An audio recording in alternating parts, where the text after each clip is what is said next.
शब्द विचार यानी कि शब्दों पर विचार करना। अब जब हम शब्दों पर विचार करते हैं तो हम ये मान के चलते हैं कि भाषा और व्याकरण, लिपि, वर्ण इन सब से आप परिचित हैं। तो आप जानते ही हैं, कुछ की पॉइंट्स हैं, कुछ मुख्य बिंदु हैं कि भाषा की सबसे छोटी इकाई वर्ण कहलाती है। वर्णों के मेल से, जब वर्णों का मेल होता है तो शब्द बनते हैं। शब्दों के अभाव में, अगर हमारे पास शब्द ही नहीं होते तो हम अपनी बात दूसरों तक नहीं पहुंचा सकते थे और ना ही किसी दूसरे की बात को समझ सकते थे। तो यानी कि वर्णों के मेल से शब्द बनते हैं और शब्दों के अभाव में भाषा का कोई महत्व ही नहीं रह जाता।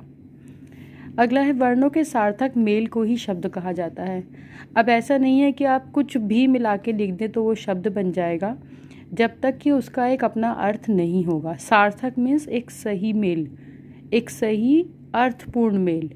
कि अगर कोई भी कुछ भी हमने 3 वर्णों को मिला दिया, स्टार्टिंग के क ख ग को मिला दिया, तो ये ऐसा नहीं है तीनों व्यंजन मिलके शब्द बन जाएंगे, जब तक उनका कोई अर्थ नहीं होता। और व्याकरण में हम केवल सार्थक शब्दों का ही महत्व होता है, इन्हीं को महत्व देते हैं, क्योंकि व्याकरण का मतलब ही है कि भाषा को सही तरीके से सीखना, पढ़ना और लिखना। तो यहाँ पे एक उदाहरण है कि अगर क म ल लिखा है तो ये शब्द कहलाएगा, और अगर ये ल म का कुछ भी मिला के लिख दिया या इसके अलावा कुछ भी 3 वर्णों को मिलाया और लिख दिया तो वो शब्द नहीं कहलाएगा। तो यानी कि ये सार्थक शब्द होते हैं, जिनका कोई अर्थ होता है वे सार्थक, और जिनका कोई अर्थ नहीं होता वो निरर्थक कहलाते हैं। आगे है, इसीलिए किसी शब्द सार्थक शब्द बनाने के लिए उसका सही तरीके से अर्थपूर्ण मेल आवश्यक है। तो अर्थपूर्ण मेल होना बहुत आवश्यक है, नहीं तो इसके अभाव में हम किसी भी शब्द को एक सार्थक शब्द नहीं बना सकते। अब आ जाते हैं पद पर। तो पद के बारे में आपको जानकारी होनी चाहिए। जब भी कोई वाक्य, मैं भी डेफिनेशन नहीं, मैं आपको सिंपल लैंग्वेज में बता रही हूँ, जब भी कोई वाक्य पूरी तरीके से करेक्ट हो, कर्ता हो, कर्म हो, क्रिया हो, आपको सबको पता है कि ये चीज़ें वाक्य का मुख्य अंग होती हैं। तो अगर ये तीनों चीज़ें सही ऑर्डर में दी हुई हैं, तभी उस वाक्य में जितने भी शब्द प्रयुक्त हुए होते हैं वे सब पद कहलाते हैं। सपोज़ एक छोटा सा वाक्य है, रमेश खाना खाता है। अब इसमें रमेश खाना बिल्कुल कर्ता सही जगह पे है, खाना कर्म सही जगह पे है, खाता है क्रिया सही जगह पर है। तो इसमें प्रयुक्त जितने भी शब्द हैं, रमेश, खाना, खाता है, 4 शब्द है, चारों के चारों क्या कहलाएंगे? पद कहलाएंगे। तो व्याकरण के नियमों से बंधा हुआ वाक्य, अर्थात जिसमें सभी व्याकरणिक नियमों का पालन हुआ हो, तो ऐसे वाक्य में प्रयुक्त सभी शब्द पद कहलाते हैं। तो ये वही डेफिनेशन है जो अभी मैंने आपको समझाया है। तो अब जैसा कि आप जानते हैं कि वर्णों से शब्द बनते हैं, शब्दों से वाक्य बनते हैं, और एक वाक्य से ही किसी भाषा का निर्माण होता है, चाहे वो कोई भी भाषा हो। तो अब शब्द आए कैसे? किसी भी भाषा में शब्द आए कैसे, उसके कुछ तरीके हैं। कुछ आए रचना के आधार पे, 4 तरीके से यहाँ पे मुख्य रूप से आए हैं। कुछ आए उत्पत्ति के आधार पे, कुछ आए प्रयोग के आधार पे, और कुछ आए अर्थ के आधार पर। तो रचना यानी कि बनावट भी कह सकते हैं कि शब्द बने, इतना बड़ा हिंदी का शब्द भंडार है तो उसकी बनावट के आधार पर ये। उत्पत्ति का मतलब होता है ओरिजिन, कि वो कहाँ से, कौन सी लैंग्वेज से, उत्पत्ति कहाँ से हुई उनकी। प्रयोग, ये किस तरीके से उसका प्रयोग, और अर्थ, ये अभी आगे आप पढ़ेंगे और डिटेल में, तो आपको इसे पूरी तरीके से पता लग जाएगा कि मैं किस बारे में बात कर रही हूँ। तो सबसे पहले हम देखते हैं रचना या बनावट के आधार पर। इसके 3 भेद होते हैं। रूढ़ शब्द, इसे मूल शब्द भी कहा जाता है, यौगिक शब्द और योग रूढ़ शब्द। अब इसे समझ लीजिए। रूढ़ शब्द, जो शब्द किसी विशेष अर्थ के लिए रूढ़ हो जाते हैं, इन्हें मूल शब्द भी कहा जाता है। इन शब्दों के कोई खंड किए जाएं तो वो अर्थहीन हो जाएंगे। ऐसे शब्द जो बहुत लंबे समय से किसी एक अर्थ को देते हुए ही प्रचलित हैं, उनको अलग अलग करने पे उनके कोई खंड नहीं होंगे, उनका कोई मीनिंग नहीं होगा, तो और लंबे समय से उनको उसी अर्थ में प्रयुक्त किया जा रहा है, ऐसे शब्दों को रूढ़ शब्द कहते हैं, या मूल शब्द, बेसिक शब्द जिन्हें कह सकते हैं आप। बिल्कुल जैसे नल, पुस्तक, पानी, हाथ, इनको अगर अलग अलग कर दिया जाए तो कोई मीनिंग, पुस और तक अलग अलग कर दिया जाए तो कोई मीनिंग नहीं है। पा और नी को अलग अलग कर दिया जाए तो कुछ कोई और शब्द नहीं बनने वाला। और ये बिल्कुल जो इनका नाम लेते ही आपके मन में एक इमेज बन जाएगी, हाँ इन चीज़ों को ये कहा जाता है। तो ऐसे शब्दों को रूढ़ शब्द कहते हैं।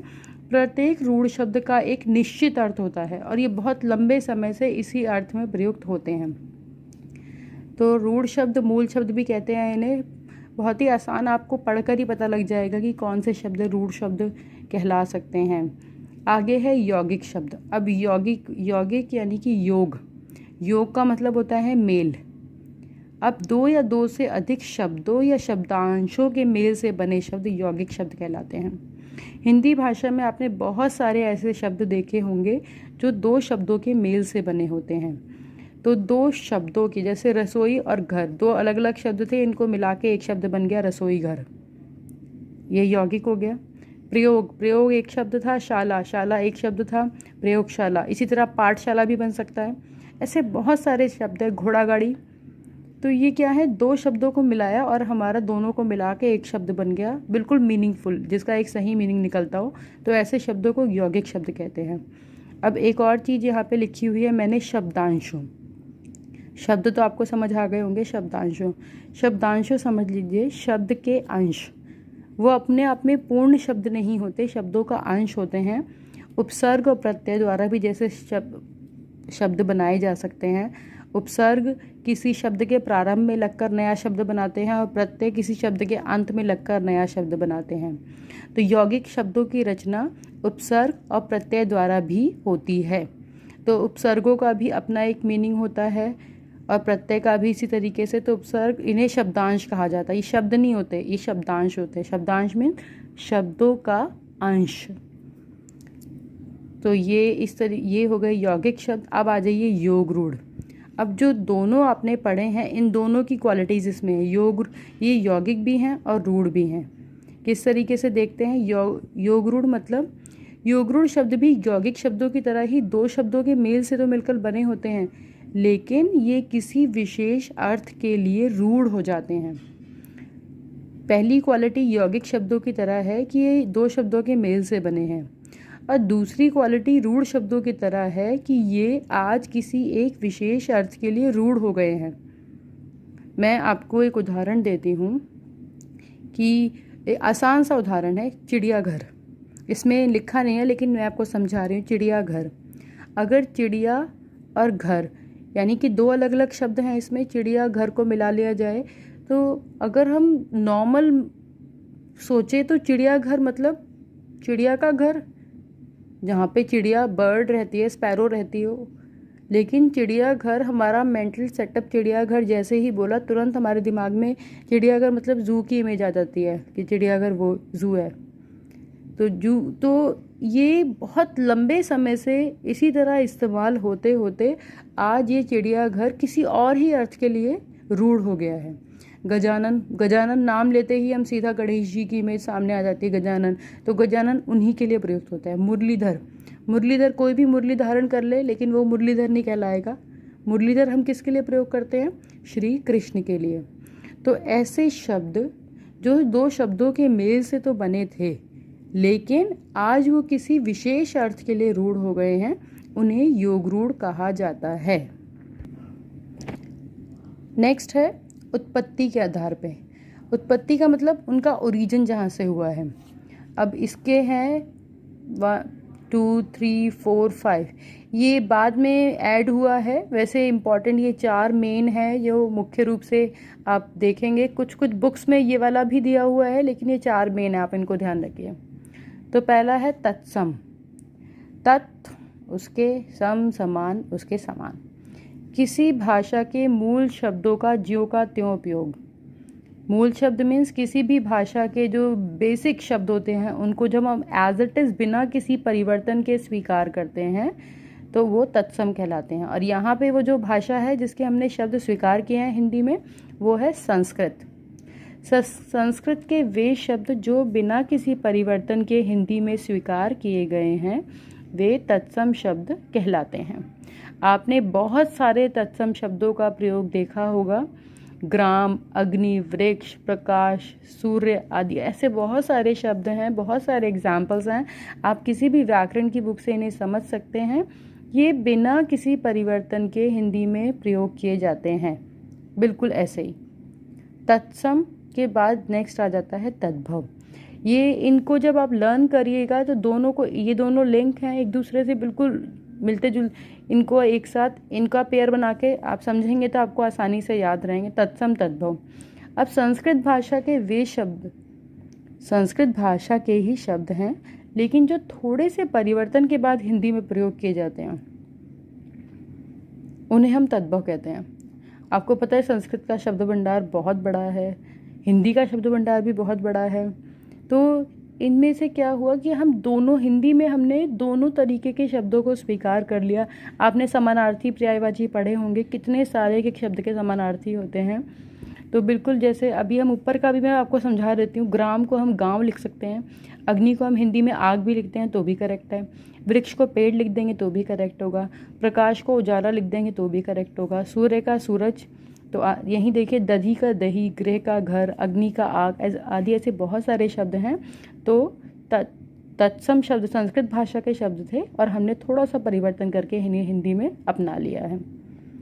अब है नेक्स्ट देशज। अब देशज से ही पता लग रहा है कुछ देश का है ज़रूर। तो ऐसे शब्द जो विभिन्न प्रांतों, छोटे छोटे इलाकों से, अलग बोलचाल की भाषाओं से, आप एक बात को समझ लीजिए कि हमारी बोलचाल की भाषा और हमारी लिखे जाने वाली भाषा बिल्कुल अलग होती है। बोलचाल में तो हम कुछ भी, हम जल्दबाजी में हम बिल्कुल मानक वर्तनी नहीं बोलते हैं। ऐसे मानक वर्तनी का मतलब जो एक वैलिड जो लैंग्वेज है उसको नहीं बोला जाता। घर पे जा रहा हूँ, बहुत जल्दी जल्दी में हमने कुछ भी बोल दिया। लेकिन जब हम लिखते हैं तो हमें बिल्कुल सही भाषा का प्रयोग करना होता है। तो वे शब्द जो विभिन्न प्रांतों, क्षेत्रों, बोलियों से आए हैं, आवश्यकता अनुसार इनको हिंदी में अपना लिया गया, ऐसे शब्दों को देशज कहते हैं। जैसे लोटा या लुटिया, छोटी सी लुटिया होती है लोटा, या इस टांग, पगड़ी, जूता, खटिया आदि ऐसे बहुत सारे शब्द हैं, देशज हैं। तो आप देशज समझ लीजिए वे शब्द जो विभिन्न प्रांतों, क्षेत्रों, बोलियों से हिंदी में आए हैं। देश की भाषा और बोलियों से शब्द देश की भाषा और बोलियों से बने शब्द देशज शब्द कहलाते हैं। अपने ही देश की, लेकिन अपने ही देश की, इस चीज़ का ध्यान रखिएगा। तो अब आ जाइए, नेक्स्ट है विदेशी शब्द। ऐसे शब्द जो विदेशी भाषाओं से हिंदी में आए हैं। अब विदेशी भाषाओं से कैसे आए? विदेशी भाषाओं से ऐसे आए कि भारत पर बहुत लंबे समय तक अलग अलग लोग आए, कुछ यहाँ आकर बस गए, कुछ ने आकर यहाँ पे बहुत लंबे समय तक अपना प्रभाव छोड़ा। तो इसलिए बहुत सारी अन्य भाषाएं, उनके कुछ शब्द ऐसे हैं जो हिंदी भाषा में प्रयोग के आधार पर या आवश्यकता के अनुसार अपना लिए गए। तो इसमें मुख्य रूप से अंग्रेज़ी, अरबी, फ़ारसी, रूसी, तुर्की आदि अनेक भाषाओं के शब्दों को हम हिंदी में प्रयोग किए करते हैं। आप देखिए इंग्लिश के स्कूल, कॉलेज, डॉक्टर आप एज इट इज़ हिंदी में भी लिख दें तो ये बिल्कुल करेक्ट माने जाते हैं, कोई गलत नहीं होता। स्कूल को आप विद्यालय भी लिख सकते हैं, लेकिन अगर आप स्कूल भी लिखेंगे तो भी गलत नहीं होगा। अरबी का है इलाज, जहाज़, फौज आदि। ये नुक्ता, जिन शब्दों में नुक्ता लगा होता है ये अरबी, फ़ारसी के शब्द होते हैं, उर्दू भाषा के शब्द होते हैं, तो इन्हें भी इनमें अपना लिया गया है। चीनी भाषा, चाय, लीची, ये सब चीनी भाषा के शब्द हैं। तो अगला मैं पांचवा भी आपको समझा दे रही हूँ। संकर शब्द, ये ऐसे शब्द होते हैं जो दो भिन्न भाषाओं के मेल से बनते हैं। तो ऐसे शब्दों को संकर शब्द कहा जाता है। मैं बस इसकी जानकारी दे रही हूँ, मुख्य रूप से आपको चार याद रखने हैं। जैसे चाय था चीनी भाषा का शब्द और वाला है हिंदी भाषा का शब्द, दोनों को मिला के बन गया चाय वाला। लाठी हिंदी भाषा का शब्द है, देशज शब्द है, और चार्ज अंग्रेजी शब्द है। लाठी चार्ज बन गया संकर भाषा का शब्द, सॉरी लाठी चार्ज बन गया संकर शब्द। तो ये दो कैटेगरी हो गई, दो मैं नेक्स्ट पार्ट 2 में पढ़ाऊँगी। इनको आप अच्छे से देख लीजिए, समझ लीजिए इन्हें। बुक में भी अगर आपके है व्याकरण की बुक में रीडिंग कर लीजिए, नहीं कुछ प्रॉब्लम हो तो आप मुझसे पूछ सकते हैं। अभी शब्द विचार के वीडियो में हमने केवल 2 तरह का शब्दों का वर्गीकरण देखा है, रचना के आधार पर और उत्पत्ति के आधार पर। तो आगे के वर्गीकरण को देखने के लिए पार्ट 2 अवश्य देखें। धन्यवाद।